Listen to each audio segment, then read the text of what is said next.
Welcome, dear viewer.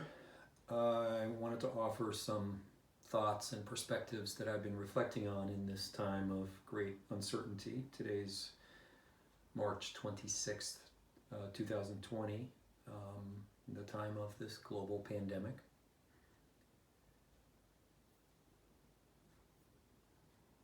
So, of course, many of us, many of us around the world are quite preoccupied with the pandemic, and perhaps the question that's on people's minds more than any other is what's going to happen. And that's natural, and it's definitely on my mind. We're all very curious and stressed and to some degree anxious and worried and maybe at times ruminating and really getting lost in this question, what's going to happen in the world, what's going to happen with the pandemic, how long is it going to last, who's going to be sick, is there going to be health care for those who need it. And this is all, of course, just the human condition that we wonder about these things, of course. But another question has also been on my mind, and that's what's going to happen inside ourselves.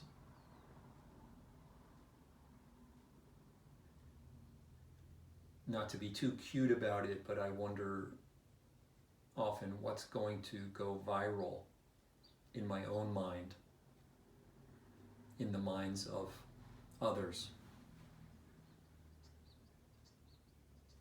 Will there be a pandemic of worry, fear, hopelessness? Will we become constricted and reactive and fearful?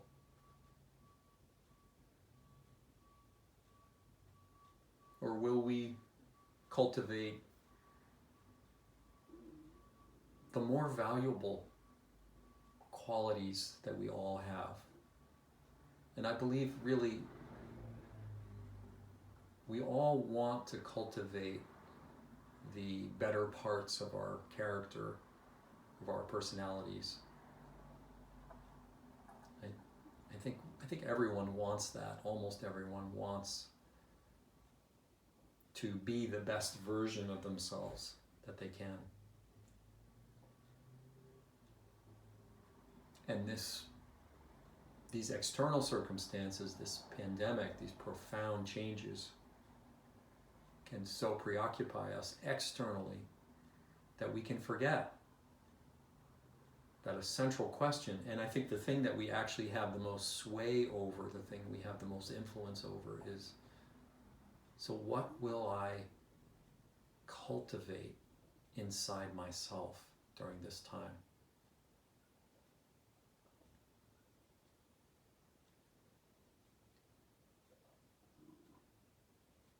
It's perhaps becoming a cliche now about the opportunity that the social isolation and the stay-at-home orders and whatnot, the shutting down of so many normal activities, the opportunities that this offers us that can become even just tiresome to hear about. Oh, here's another opportunity. But yet it's tiresome as it may be, I believe this is a very important thing for all of us in terms of mental health to be reflecting on a daily basis. You know, it's like brushing your teeth or flossing your teeth. We all need to attend to our mental health on a regular basis. We need to be reflecting on our internal patterns of thinking and reacting and how we're relating to our emotions and how we're relating to the world on a regular basis, perhaps not moment to moment through the day, but I think on the regular through the day. And this inner cultivation of patterns is what mindfulness practice is really pointing us towards. We often tend to think of meditation and mindfulness as a little siloed sort of block of time where we maybe sit and close our eyes and focus on our breath or something like that. And that's true and that's good. But as many of you now know, the purpose of the practice, or at least the invitation of mindfulness practice, is to do this inner work along with, parallel to, the formal practice of meditation. This inner work of cultivating skillful responses to our circumstances, the circumstances of our own emotions and thoughts, to the circumstances of the changing conditions of the world around us, just within our own household and on this global level that we're all so aware of now. So it's true that sitting and meditating, or standing and meditating, or whatever position you favor, tends to be stabilizing. It tends to steady the nervous system and give us a sense of being grounded and centered most of the time.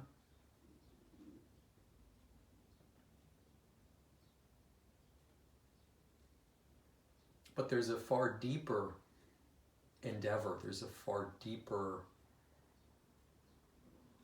meaning to meditation practice if we want. Is that to know, that is to know that we're each time we meditate, we're preparing ourselves, we're reinforcing a way of being in the world, a way of being in our own life, a way of being when we're not meditating as well. It's not just meant for when we're on the cushion. So there's the practice on the cushion, and then there's the practice in quote-unquote real life the rest of the day.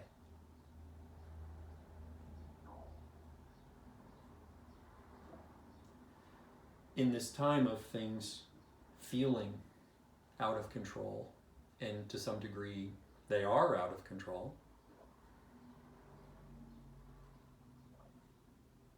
there's one primary thing that we have most control over,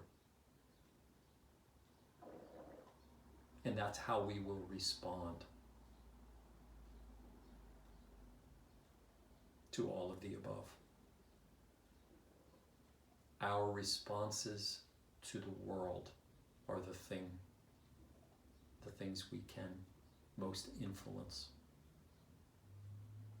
And it's so easy to forget that, because the world is so loud and noisy and compelling, and it's very easy to become entranced in all of the dramas of the world, especially now.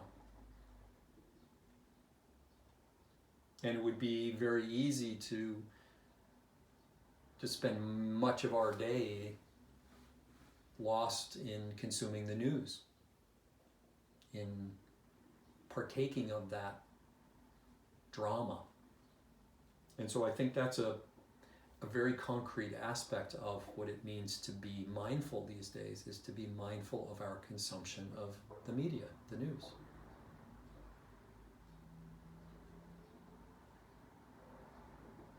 And mindfulness doesn't, this perspective doesn't kind of have an answer to that question, but it more presents a helpful question. How much information is really helpful to each of us? And how much of it is kind of gratuitous, just excess, and just reinforcing a kind of a preoccupation with the pandemic.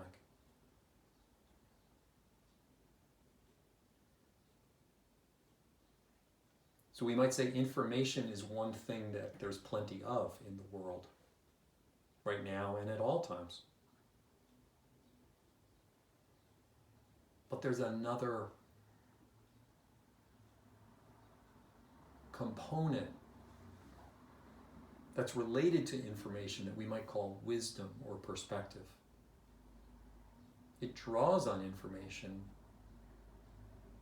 To have perspective is to be aware of information.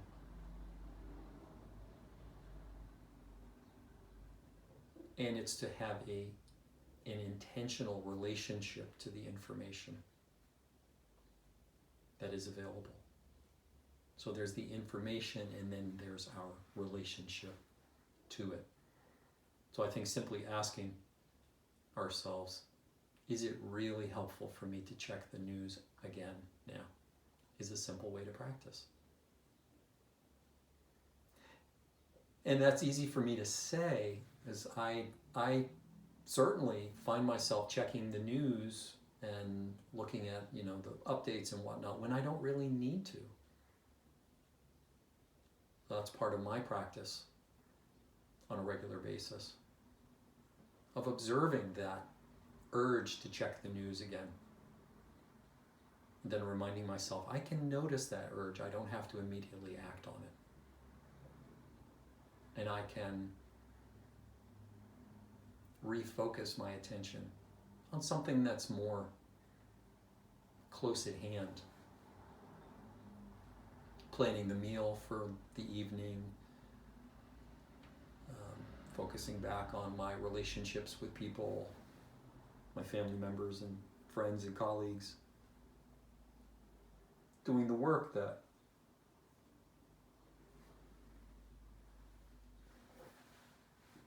is on my to-do list for the day.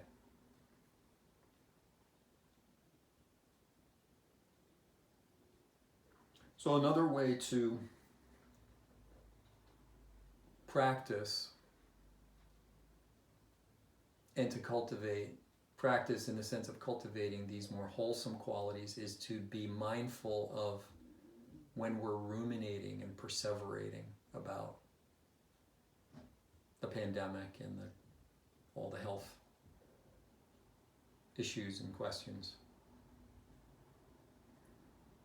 Cognitive behavioral therapy the research in that realm and others has shown that ruminating, the mind's tending to kind of chew over something again and again and again, is pretty strongly associated with unhelpful moods like being anxious and depressed, or anxious/depressed. It's very tied to what's going on in our mental process. We can literally ruminate our way into a depressed mood.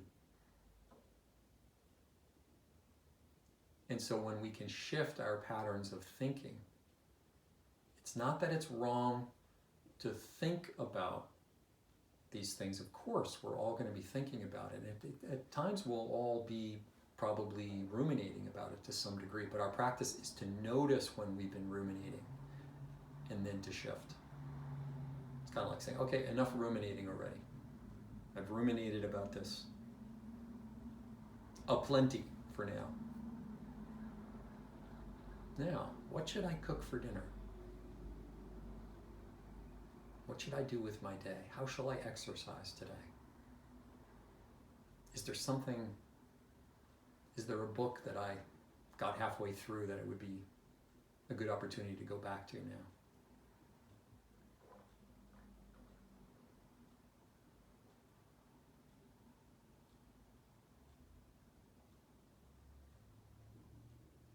So when we're ruminating, we're also often going into the future.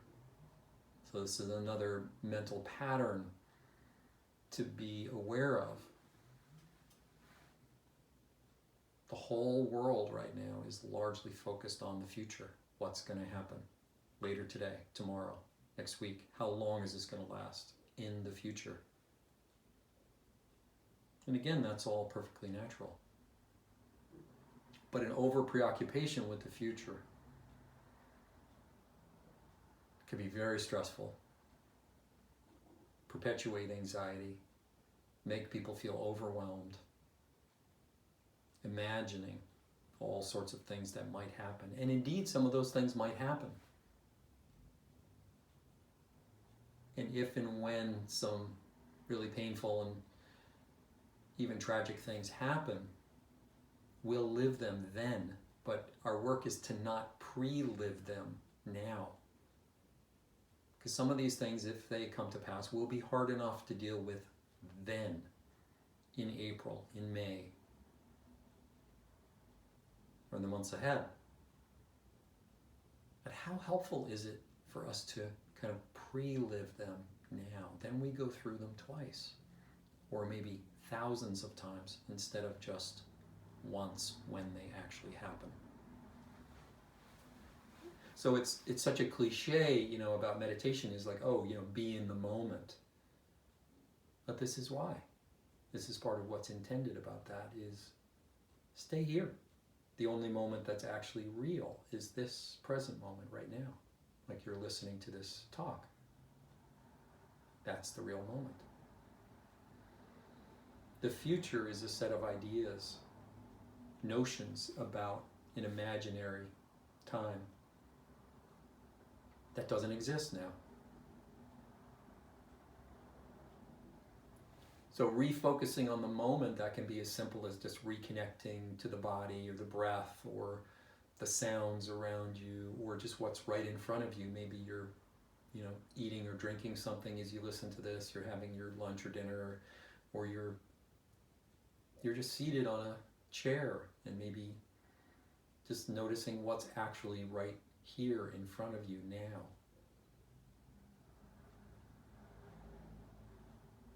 But also noticing and attending to. So in this moment, what kind of a mind state am I dwelling in right now? Am I dwelling in one of more frustration and fear, or one of gratitude and acceptance? A sense of perspective, or a sense of personalizing everything? So as we come back to the moment, we can focus on the breath or the body or the sounds or any other of the sensory experiences in front of us, the reality, quote unquote, of the moment. But also the more subtle realities of the mind states that we're dwelling in those moments. In what way is my mind inclined right now? Is it inclined in a kind of a defensive, fearful, anxious mode? And if so, can I notice that and notice it compassionately? That's not wrong. We don't want to beat up on ourselves, but it's also not very helpful. It doesn't tend to, we don't tend to feel really good when we're in those kinds of mind states. And so then in the moment, can we shift? Not in a should kind of way, I should be grateful, but it's probably more beneficial for me if I remember what I have to be grateful for several times through the day. So that's a kind of a present moment practice. It's like, what do I have to be grateful for right now? I'm sitting in a comfortable room, on a comfortable chair. It's a pleasant temperature in the room. There's a nice bright light coming in the windows. I'm engaged in some of these ideas that are meaningful and inspiring. Grateful for that. And it's easy to forget that gratitude is an opportunity. Even with all the uncertainty, and it's not to deny that there is and there will be a lot of suffering through this pandemic. It's not about denying that. Loss of life, even some of ourselves, myself or some of you may even lose your life through this pandemic. And even in that worst case scenario, if I were to lose my life in the next couple of weeks, if I were to get sick and die from this virus, how do I want to live the moments and the hours and the days before that happens. How do I want to live this present moment? I would want to live it with more love and gratitude and contentment and enjoyment and curiosity and interest, kindness, compassion. How about you?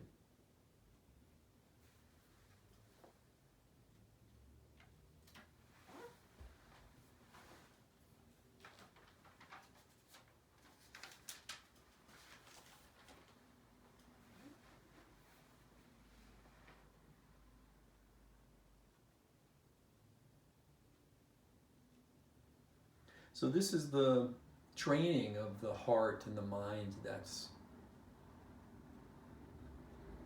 really the nuts and bolts of being a meditator, being one who practices mindfulness. We're training ourselves to approach things differently, to consider them differently, to notice them differently, to respond differently. And maybe one of the hardest, most challenging areas that we're training ourselves to meet differently in a more helpful way is the fact, the circumstance of uncertainty. That life is uncertain. To a degree, it's fragile. Now, perhaps more than ever, the fragility is more in our faces. It's more evident. It's more real. So what will we do in the face of that fragility and that uncertainty? Will we get tight and fearful and constrict? And I'm not talking about taking social distancing and washing our hands. And no, those are, I think, skillful means to protect ourselves as best we can. But on the inner level, our training is, can we come to terms with the uncertainty and not be wholly diminished by it? In fact, this perspective, the mindfulness training says, we become a greater version of ourselves. We become bigger. We become more resilient, more spacious, when we can open to our own vulnerability rather than shrinking from it or trying everything we can to avoid it by distracting ourselves or protecting ourselves to the nth degree.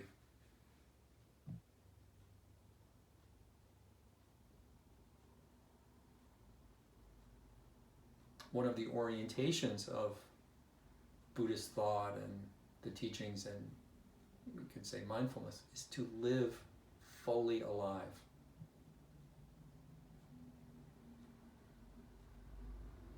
To be fully present, tasting and experiencing the present moment, but also the reality of our vulnerability. And when we can be open to the joys, but also the sorrows and the uncertainties and the vulnerabilities, this is this unconditional aliveness that the practice is inviting us towards.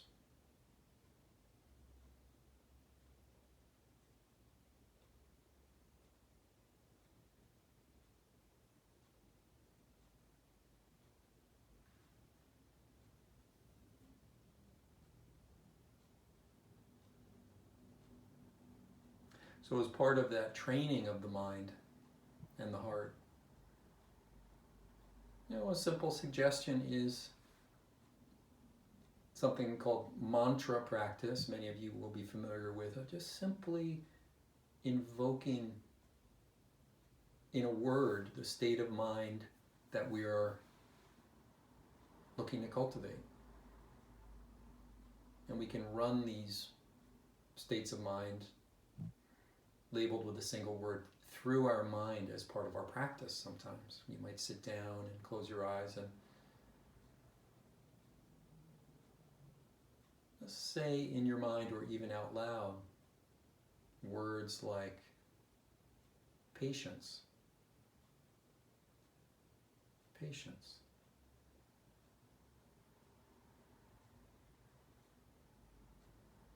Kindness. Kindness. Acceptance. Acceptance.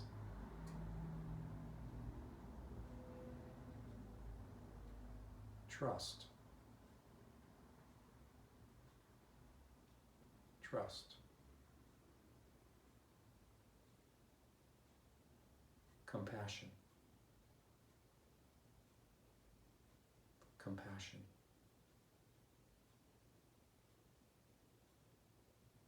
Love.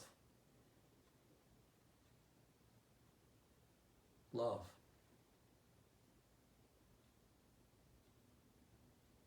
Spaciousness.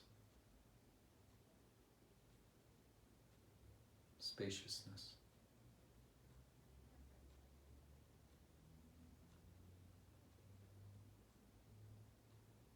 And listen for a moment inside your own mind and see if you can hear those words echoing.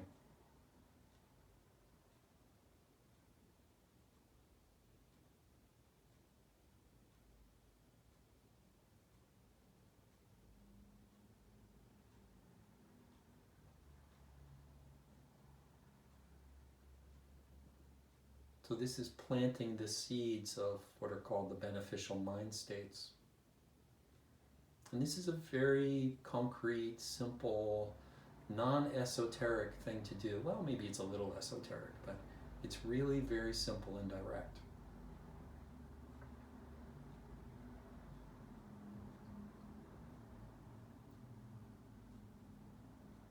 You know, some direct quotes from the Buddha, what are supposedly, direct quotes as the verbal tradition passed them down, and then eventually they were written down. But one of the direct quotes is said to be, "What the mind frequently dwells upon becomes the inclination of the mind." And like many of the Buddha's teachings, it's really rather self-evident in many ways. It's kind of stating the obvious, but it's an obvious that we often overlook. What the mind frequently dwells upon becomes the inclination or the habit of the mind. So if we tend to dwell on anxious, future-based thoughts, we're training the mind to do more of the same. Surprise, surprise. Makes sense, right? But when we can resist that habit and shift, and it's not to judge that habit as negative or bad. We can even say, "Thank you, mind, for trying to keep me safe, and I know you're trying to protect me." Or it's not evil that we have these thoughts, but they're often not helpful, and they're downright unhelpful much of the time. They just stress us out.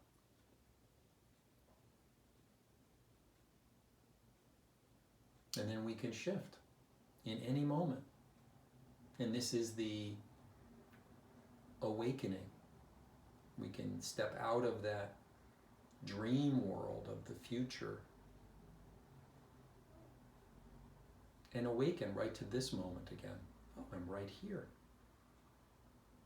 Now, how do I want to live this moment? And this moment? At those times, we might even bring a slight smile to the face. Like remembering, oh, wonderful, I have a choice. My mind is trainable, as they say, like the puppy. The puppy mind, we can train it so that it eventually becomes a pretty well-behaved dog.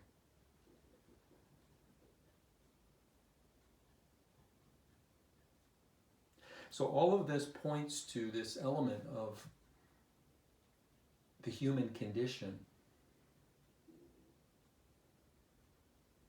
and something that I think we all know through direct experience and observing the world and ourselves and other people, and just something about how we humans are. is that when we are deeply challenged by things, that is the time where we often grow the most. Whether it's taking a really challenging college or high school class, or dealing with the adversity of a certain situation, getting a flat tire somewhere late at night during a rainstorm, or some other, dealing with an illness or an injury or a loss. It's often in these moments, in these times, in these experiences, that's when we can grow the most.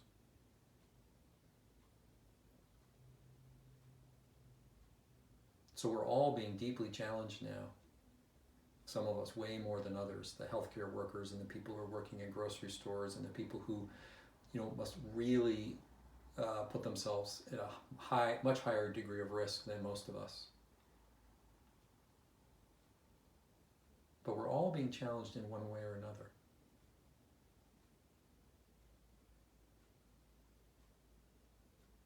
So can we hold in mind the question, so how can I grow from this? How can I leverage this experience, as bad as it is in many ways, to grow something helpful in myself?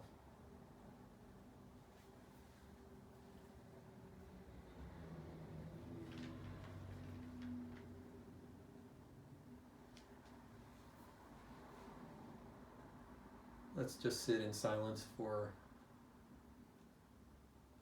about a minute or less together before we finish up. And I'll finish with the sound of the bell 3 times.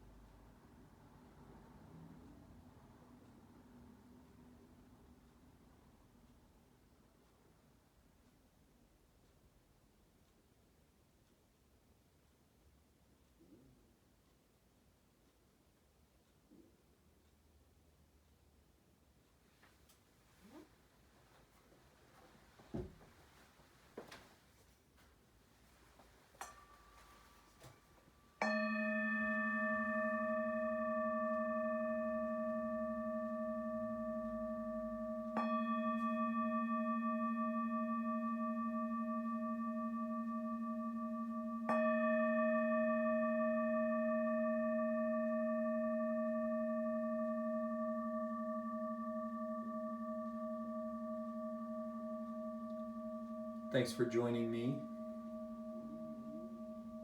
Be gentle with yourself and with each other.